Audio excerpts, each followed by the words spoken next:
آج کچھ اہم چیزیں آپ کے سامنے رکھنا چاہتا ہوں. میں کتاب پڑھ رہا تھا امام غزالی رحمۃ اللہ تعالی علیہ کی، اس میں بہت اہم چیزیں آپ نے بیان فرمائی. اللہ کے ناراض ہونے کی نشانیاں کیا ہیں؟ بندہ کیسے پتا کرے کہ اس کا رب اب اس سے راضی ہے یا ناراض ہے؟ یہ بہت اہم چیز ہے میرے عزیزو. اللہ کریم بندوں سے راضی ہے یا ناراض ہے، یہ کیسے پتا چلتا ہے؟ اس کی کچھ نشانیاں بزرگوں نے فرمائی، حتیٰ کہ حدیث پاک میں بھی ملتی ہیں. رسول کریم صلی اللہ علیہ وسلم سے بھی پوچھا گیا، اور پھر مولا علی کرم اللہ وجہہ الکریم کے اقوال بھی ہیں. آج ہمیں ان چیزوں کی طرف خاص نظر کرنے کی ضرورت ہے. اگر وہ چیزیں پتہ چل جائے تو ہو سکتا ہے انسان اپنے آپ کی اصلاح کر لے اور اس میدان سے نکل آئے.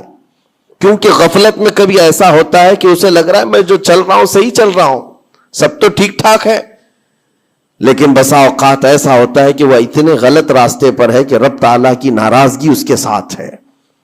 حدیث پاک میں اگر پوچھا گیا تو حدیث میں ایک لفظ سب سے زیادہ ہے، کئی حدیثیں ہیں.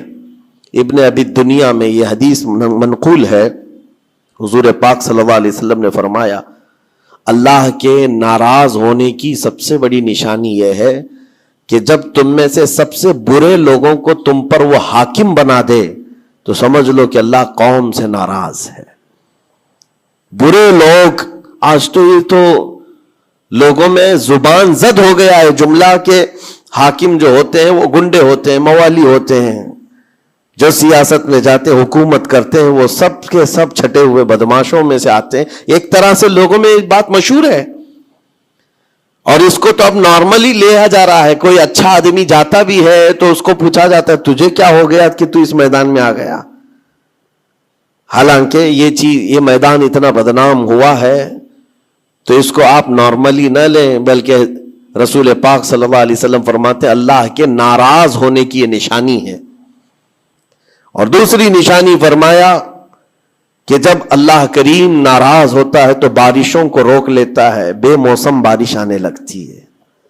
اگر بغیر موسم کے الگ الگ انداز سے بارشیں آنے لگ جائیں تو سمجھ لو کہ رب تبارک و تعالیٰ کی غضب کی نشانی ہے اور اس کی ناراضگی کی نشانی. پھر تیسری چیز اسی حدیث میں یہ فرمایا گیا کہ رب تبارک و تعالیٰ لوگوں کے رزق سے برکت ختم کر دیتا ہے، اس کی ناراضگی کی یہ نشانی ہے. اب برکت ختم ہونے کے طریقے بہت سارے ہیں، اب اس کو میں آپ کو بتاتا ہوں.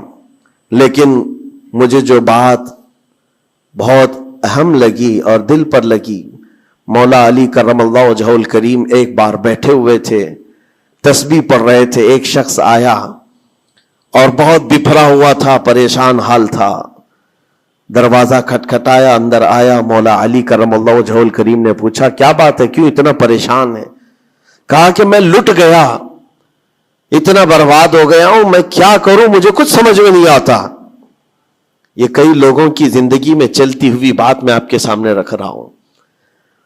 آج سے 14 صدی پہلے یہی سیم مسئلہ لے کر کے آیا جو آج بہتوں کے ساتھ یہ چل رہا ہے. پوچھا آپ نے کیا ہوا ہے؟ کہا اچھا خاصا میرا بزنس چلتا تھا، اچانک رک گیا. اچھی خاصی تجارت تھی، مال بہت آتا تھا، سب اچانک بند ہو گیا. اب تو پوزیشن یہ، حال یہ ہے کہ جس چیز میں ہاتھ لگاتا ہوں نقصان ہی ہوتا ہے. اور اس نے یہ بھی کہا کہ اگر میں سونے کو بھی ہاتھ لگاؤں تو ایسا لگتا ہے مٹی بن جائے گی. ساری چیزیں ختم ہو گئی ہیں. وہ رویا جا رہا تھا اور کہا کہ مجھے اس کا سبب نہیں پتا ہے، کیا ہو رہا ہے کیا نہیں ہے. مولا علی کرم اللہ وجہہ الکریم نے ایک ہی چیز فرمایا، کہا کہ میں تیرے سبب کو پہچان لیا. یہ جو چیزیں ہو رہی ہیں تیرے ساتھ، میں تیرے سبب کو پہچان لیا. کہا کیا ہے؟ کہا کہ رب تبارک و تعالیٰ تجھ سے ناراض ہے ان گناہوں کی وجہ سے جو تو جان بوجھ کر کنٹینیو کرتا ہے، روزانہ جاری رکھا ہوا ہے. میرے عزیزوں، لوگوں کے ہاں آج یہ سب چیزیں ہیں، لیکن وہ اس چیز کی طرف نہیں آتے کہ کون سے گناہ ان کے ساتھ چل رہے ہیں. جب بندہ گناہوں پر مصر ہو جاتا ہے، اصرار کا مطلب کنٹینیو کر رہا ہے، تو یہ نشانی ہے. خاص طور پر مولا علی کرم اللہ وجہہ الکریم نے فرمایا کہ اس کا رب اس سے ناراض ہے. اللہ ناراض ہے, اس کو توبہ کی توفیق نہیں مل رہی ہے, اس کو باز آنے کا موقع نہیں مل رہا ہے. اس نے پوچھا کہ میں کیسے پتہ کروں کہ کون سے گناہ چل رہے ہیں اور کن گناہوں کی وجہ سے میرے رزق کی برکت ختم ہو رہی ہے. حضرت مولا علی کرم اللہ وجہہ الکریم نے فرمایا کہ تجھے پتہ ہے, احساس کرنا ہوگا, احتساب کرنا ہوگا. کچھ چیزیں ایسی ہیں جن کو تو روز کر رہا ہے. اگر فجر کی نماز کے لیے نہیں اٹھتا ہے, نماز نہیں ہوتی ہے تیری, تو یہ تو گناہ کبیرہ ہے. گناہ کبیرہ ہے, یہ زنا سے بڑھ کر کے گناہ ہے نماز کا ترک کرنا. تو یہ اگر تیری زندگی میں کنٹینیو جاری ہے تو گویا کہ تو حرام پر حرام, کبیرہ پر کبیرہ کرتا ہوا اس قدر اصرار کرتا جا رہا ہے, تو تیرے رزق کی برکت کہاں رہے گی؟ ختم ہو جائے گی. تیرے دل کے اندر اللہ تعالیٰ نے سختی پیدا کر دی ہے. میرے عزیزو, آج کے حالات میں اگر کوئی اس طرح کا معاملہ لے کر کے آئے, بابا کے پاس فوراً بھاگے گا کہ میرے روزی پر کسی نے بندش کر دی ہے, روک لگا دی ہے, کسی نے جادو ٹونا کر دیا ہے. اس کو اپنی فکر نہیں ہے کہ اس کے عمل کیا ہے, لیکن باباؤں کے پاس جانا ہے, کسی مولانا کے پاس جانا ہے, کسی عامل کے پاس جانا ہے. دکان میں اچھی تجارت چل رہی تھی, اچانک بند ہو گیا, اور بابا بھی یہ نہیں کہتے کہ توبہ کر لے تو صحیح ہو جائے گا. نہیں, وہ اس کے رشتہ داروں میں سے کسی نے بڑا کچھ کر دیا ہے, اس کو یہی سجیسٹ کیا جائے گا. اور یہ ایسا خطرناک ماحول ہے, میں دیکھ رہا ہوں, کوئی بھی اٹھ کر کے جاؤ کسی عامل کے پاس آپ جاؤ, کہا جائے گا کہ بڑا کچھ کیا ہے آپ کے ساتھ, بڑا کچھ کیا ہوا ہے, تمہاری روزی پہ بند باندھا ہوا ہے, تمہاری تجارت پر جو ہے روک لگائی گئی ہے. کون کیا ہے؟ تمہارے چاہنے والوں میں سے, رشتہ داروں میں سے. اور اس بندے کو رشتہ داروں کا دشمن بنایا جاتا ہے. وہ ہر ایک پر نظر رکھتا ہے, پھپھو نے کیا کہ ماموں نے کیا کہ چاچا نے کیا, فلاں نے کیا, سارے رشتہ داروں پر اس کی شک کی نظر ہے. یہ قطع رحمی کا ایک بہت بڑا مظہر اس کو بنایا جا رہا ہے. کتنے گھروں کو اس طرح باباؤں نے توڑ رکھا ہے, اور انجانے میں یہ دماغ میں یہی بیٹھا کر کے رکھا ہے کہ نہیں, میری روزی پر انہوں نے ہی بندش باندھی ہے. یقین کے ساتھ کسی کو نہیں معلوم. کاش یہ اگر اس کو بتائے ہوتے, یہ 99% جن کو تکلیفیں ہیں ان کے روزی کے معاملات, ان میں سے 99% کے حالات ایسے ہیں کہ فجر کی نماز نہیں پڑھتے. یہ کسی کو توفیق نہیں ہوتی, کسی بابا کو, کسی عامل کو, کہ ان کو تنبیہ کریں. فجر کی 2 رکعات رزق کے کئی دروازے کھول دیتی ہے. میرے آقا صلی اللہ علیہ وسلم کا فرمان ہے, اور تم بستر پر ٹانگ پھیلا ہے سوئے ہوئے ہو, اور پھر شام میں اٹھ کر بابا کے پاس جا کر کہتے ہو بندش ہے, کسی نے باندھ کے رکھا ہے. تم نے خود اپنے اعمال سے باندھا ہوا ہے. اور رب تبارک و تعالیٰ فرماتا ہے سورہ فاطر میں, ما یفتح اللہ للناس من رحمت فلا ممسک لہا, اللہ اپنی رحمت سے جس کے لیے دروازے کھولتا ہے کوئی اسے بند نہیں کر سکتا. یہ رب کا فرمان سنا رہا ہوں. وما یمسک فلا مرسل لہ من بعدہ, اور اللہ فرماتا ہے جس کے لیے اللہ روک دے کوئی طاقت اسے کھول نہیں سکتی. اللہ نے اگر بند کر دیا ہے تو کوئی نہیں کھولے گا. اب یہ رب تبارک و تعالیٰ کس کے لیے بند کرتا ہے, کس کے لیے کھولتا ہے, یہ اس کی شان ہے. لیکن ساتھ میں ایک بات اور آپ کو بتا دوں. حضرت ابو سفیان ثوری رحمۃ اللہ تعالی علیہ, حضرت سفیان ثوری کا ایک قول ہے, قسوۃ القلوب عقوبۃ للعاصی, یہ گناہ کنٹینیو جو کر رہا ہے اس کی سزا کیا ہے؟ یہ اللہ تبارک و تعالیٰ کے ناراضگی کی نشانی. سزا کیا ہے؟ کچھ لوگوں کو ایسا لگتا ہے مجھے کچھ نہیں ہو رہا ہے, میرا گھر بار سب صحیح ہے, ٹھیک ٹھاک ہے. تو فرمایا اس کی پہلی سزا تو یہ ہے عقوبۃ قسوۃ القلوب, یعنی جو کنٹینیو گناہ کرتا ہے رب تعالیٰ اس کا دل پتھر کی طرح بناتا ہے, سخت ہو جاتا ہے اس کا دل. نہ رب تبارک و تعالیٰ کے نام پر اس کی کبھی آنکھیں بھیگتی ہوئی دکھتی ہیں, نہ عذاب قبر کا اسے خوف محسوس ہوتا ہے, نہ محشر کے دن کی فکر, نہ جہنم کے لپکتے ہوئے شعلوں سے اس کا دل دہلتا ہے. نہیں, دل سخت ہو گیا ہے. گناہوں پر جو بندہ کنٹینیو اصرار کرتا جاتا ہے اس کا دل سخت کر دیا جاتا ہے. یہ رب تبارک و تعالیٰ کے ناراض ہونے کی نشانی ہے، غضبناک ہونے کی نشانی ہے۔ اور ایک نشانی یہ فرمائی ہے، تابعین نے فرمایا کہ اگر بندے کو عبادت کرنے میں مزہ نہیں آتا تو سمجھ لو کہ رب تعالیٰ اس سے ناراض ہے، توفیق چھین لیا۔ نماز پڑھنے میں دل نہیں لگتا، اور اگر وہ نماز کی اذان کی آواز سن کر کے بھی لاپرواہی برتتا ہے تو فرمایا گیا یہ اس بات کی علامت ہے کہ اس کا رب اس سے راضی نہیں ہے۔ اور جس سے مولا راضی ہوتا ہے کڑاکے کی ٹھنڈیوں میں بھی اس کو بستر سے اٹھا کر اپنے دربار میں لاتا ہے۔ جس سے رب تبارک و تعالیٰ راضی ہے اس کو اپنے دربار میں لگائے رکھتا ہے، وہ رات ہو کہ دن ہو کہ صبح ہو کہ دوپہر ہو، وہ بندہ دوڑا ہوا رب تعالیٰ کے حضور پہنچ جاتا ہے۔ میرے عزیزو اپنی اپنی فکر کریں، ہم کس کیٹیگری میں چل رہے ہیں؟ کہیں ایسی زندگی نہیں گزر رہی ہے کہ ہمارا رب ہم سے راضی نہ ہو، ناراض ہو؟ پھر پوچھا گیا کہ اگر اللہ تبارک و تعالیٰ ناراض ہے تو پھر دولت کی ریل پیل گھر بار ساری چیزیں ہیں۔ فرمائے یہ بھی ایک نشانی اللہ کی ناراضگی کی کہ گناہ کنٹینیو ہونے کے باوجود اگر تمہارے مال میں کمی نہیں آ رہی ہے، روزانہ بڑھتا جا رہا ہے، تو خوف کھاؤ کہ اللہ بڑے عذاب کا تمہارے لیے تیاری فرما رہا ہے۔ آخرت میں تمہارا کوئی حصہ نہیں ہوگا، سب کچھ دنیا میں دے دیا جائے گا اور تمہارے لیے بڑے عذاب کی تیاری ہو رہی ہے۔ اگر گناہوں کی وجہ سے پکڑ نہیں ہوئی اور تمہارا مال اور یہ ساری چیزیں چل رہی ہیں تو یہ اس بات کی علامت ہے کہ بڑے عذاب کی تیاری ہے۔ عزیزان گرامی وقار، کوئی اس بات کے لیے خوشحال ہو کر کے نہ رہ جائے کہ میرا تو کچھ نہیں ہے، سب کچھ اچھا چل رہا ہے، گناہ بھی کر رہا ہوں، جھوٹ بھی بول رہا ہوں، نعوذ باللہ من ذالک، آنکھیں بھی بدکاری کر رہی ہیں، کچھ تو زنا میں بھی ہیں، کچھ ڈکیت میں بھی ہیں، چوری میں ہیں، پتہ نہیں کیسی کیسی بلاؤں میں مبتلا ہیں، لیکن ان کا حال یہ ہے کہ نہیں ٹھیک ہے، دولت کی ریل پیل سب اچھا خاصا ہے، مال سب کچھ فراوانی ہے، تو یہ مت سمجھنا۔ قرآن کہتا ہے وَلَا يَحْسَبَنَّ الَّذِينَ يَبْخَلُونَ بِمَا آتَاهُمُ اللَّهُ مِنْ فَضْلِهِ، ایک جگہ وَلَا يَحْسَبَنَّ الَّذِينَ كَفَرُوا أَنَّمَا نُمْلِي لَهُمْ خَيْرٌ لِأَنفُسِهِمْ إِنَّمَا نُمْلِي لَهُمْ لِيَزْدَادُوا إِثْمًا وَلَهُمْ عَذَابٌ مُهِينٌ۔ اللہ فرماتا ہے جو لوگ ہم سے دور ہو رہے ہیں وہ یہ مت سمجھیں کہ اللہ تعالیٰ کے بارگاہ میں وہ اچھا کر رہے ہیں، بلکہ رب تعالیٰ فرماتا ہے انما نملی لہم، ہم ان کو ڈھیل اس لیے دے رہے تاکہ وہ اور گناہ کر لیں، لیزدادوا اسما، اور گناہ کر لیں، پھر ایک دن اچانک دردناک ذلت والا عذاب ہوگا، ذلت والا عذاب ہوگا۔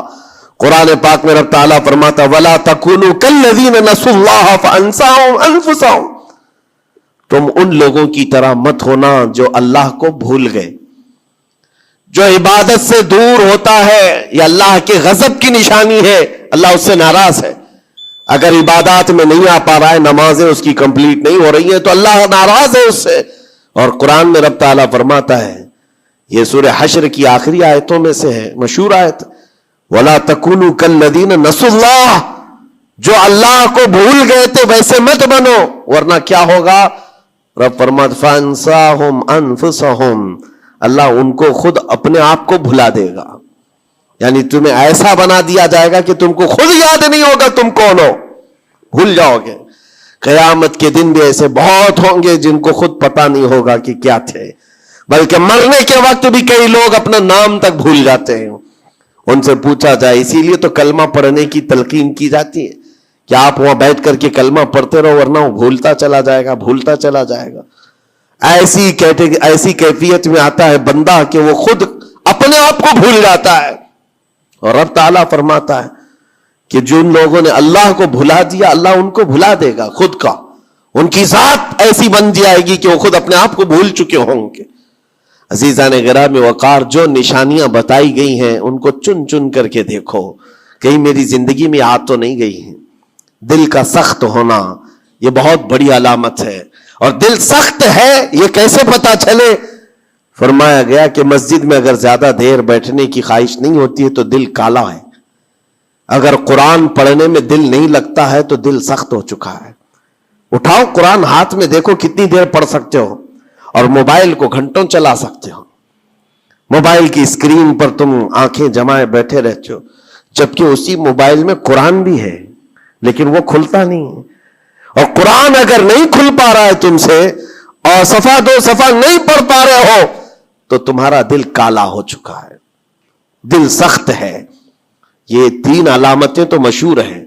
فرمائی گئی کہ اور تیسری بات یہ ہے کہ تمہارے جیب میں پیسے ہو اور کوئی سائل اور فقیر آیا اور تم اس کے لیے صدقہ نہیں کر پا رہے ہو تو دل تمہارا پتھر ہو چکا ہے.